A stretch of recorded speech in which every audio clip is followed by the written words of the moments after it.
માં સૌરાષ્ટ્રના હૃદય સમાન રાજકોટવાસીઓના આશીર્વાદથી ભારતીય જનતા પાર્ટી એ બહુમતી તરફ આગળ વધી રહી છે। ત્યારે ભારતીય જનતા પાર્ટી અને ભારતીય જનતા પાર્ટીના ઉમેદવાર બંનેને અભિનંદન પાઠવું છું।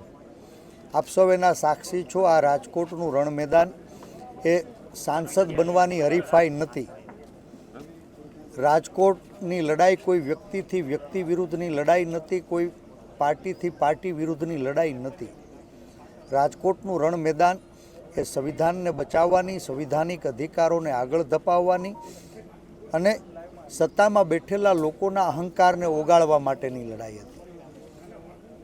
મને લાગે છે કે ક્યાંય સ્વાર્થ અને ભયની દીવાર વચ્ચે ગુલામ બનાવેલા ગુજરાતની અંદર સામાન્ય માણસને ક્યાંય ડરાવવામાં, ક્યાંય ધમકાવવામાં, ક્યાંય ભરમાવવામાં ભારતીય જનતા પાર્ટી સફળ થઈ છે। પણ સફળતા માટે એને અભિનંદન।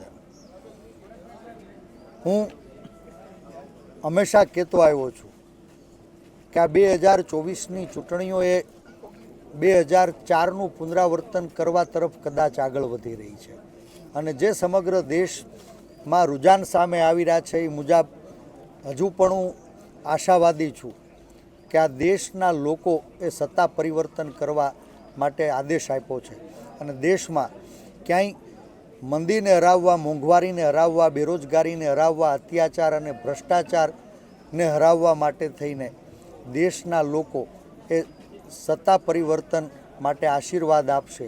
ઇન્ડિયા ગઠબંધનની સરકાર બનશે।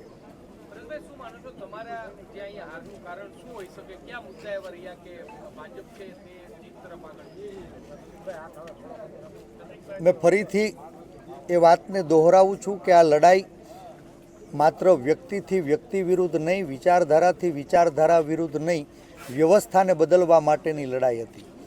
લોકોએ પ્રયાસ કર્યો। મને આનંદ થાય છે કે રાજકોટવાસીઓના હૃદયને જીતવામાં હું સફળ થયો। ચૂંટણીઓ લડવી મહત્ત્વની છે। હાર જીત તો જનતાની અદાલત નક્કી કરતી હોય છે ને જનતાએ જે આદેશ આપ્યો છે જનાદેશને સહર્ષ સ્વીકારું છું। પણ રાજકોટવાસીઓએ ખૂબ ઓછા સમયમાં ભારતીય જનતા પાર્ટીની શ્રેષ્ઠ પીચ, કોંગ્રેસ માટે સૌથી કઠિન કોન્સ્ટિટ્યુન્સીની અંદર આ જંગને છેડ્યો હતો અને એમ છતાં રાજકોટવાસીઓએ ઓછા સમયમાં ખૂબ બધો પ્રેમ આપ્યો। સંસદ બનવાનું સપનું નહોતું પણ હાથી બની અને આવતા 5 વર્ષ રાજકોટના લોકો એની વેદનાને વાચા આપવા માટે કોંગ્રેસ પક્ષનો આ કાર્યકર્તા રાજકોટમાં રહેવાનો છે, રાજકોટવાસીઓની વચ્ચે રહેવાનો છે અને જ્યારે જ્યારે પ્રજાની પીડા હશે, પ્રજાની વેદના હશે તેને વાચા આપવા માટેનો નિષ્ઠાપૂર્વક પ્રયાસ કરવાનો છે।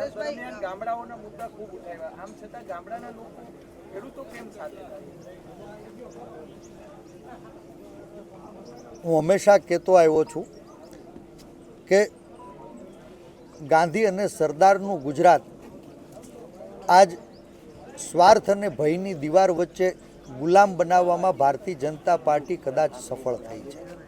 ક્યાંય સરકારી તંત્રનો દુરુપયોગ કરી, ક્યાંય ડરાવી, ક્યાંય ધમકાવી, ક્યાંય લલચાવી, ક્યાંય ફોસલાવી, ક્યાંય ભરમાવી, સતત અને સળંગ સત્તાના મદમાં શાસકો ભાન ભૂલ્યા છે અને એનું પરિણામ સામાન્ય લોકોએ ભોગવવું પડે છે।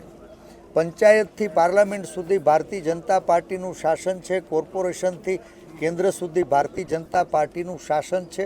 એમ છતાં શહેર હોય કે ગામડું, સામાન્ય માણસની સુખાકારીમાં વધારો નથી થયો અને વાત આ મીડિયાના મિત્રો સામે પણ વારંવાર આવી છે। રાજકોટ સ્માર્ટ સિટીના વર્ષોથી સપનાઓ દેખાડ્યા પછી પણ આપણે જોઈએ છીએ કે પરિણામો પહેલાં ટીઆરપી ગેમ ઝોનની અંદર એક માનવ સર્જિત દુર્ઘટનાએ કેટલાય નિર્દોષ લોકોનો ભોગ લીધો।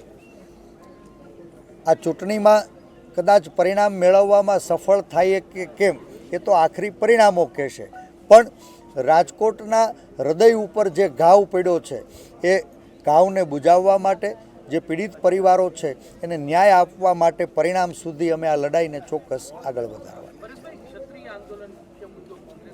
સૌરાષ્ટ્રની 8 બેઠકોમાં ક્યાંય અસર નથી પડી। ક્ષત્રિય બહુમતીવાળા વિસ્તારોમાં પણ હજુ ક્યાંય એની અસર નથી જોવા મળી. શું માનો છો કે આ મુદ્દા અસરકારક નથી રહ્યો? ભારતીય જનતા પાર્ટી હંમેશા વર્ગ વિગ્રહની આગ વચ્ચે રાજકીય રોટલા શેકવાનો પ્રયાસ કરે છે અને ક્યાંક વર્ગ વિગ્રહની નો પલીતો ચાપી અને રાજકીય રોટલા શેકવામાં કદાચ એ સફળ થશે. પણ આ ગાંધી અને સરદારનું ગુજરાત છે, જેણે દેશને જોડવાનું કામ કર્યું છે, 18 વર્ણને લાગણીના તાતને જોડવાનું કામ કર્યું છે.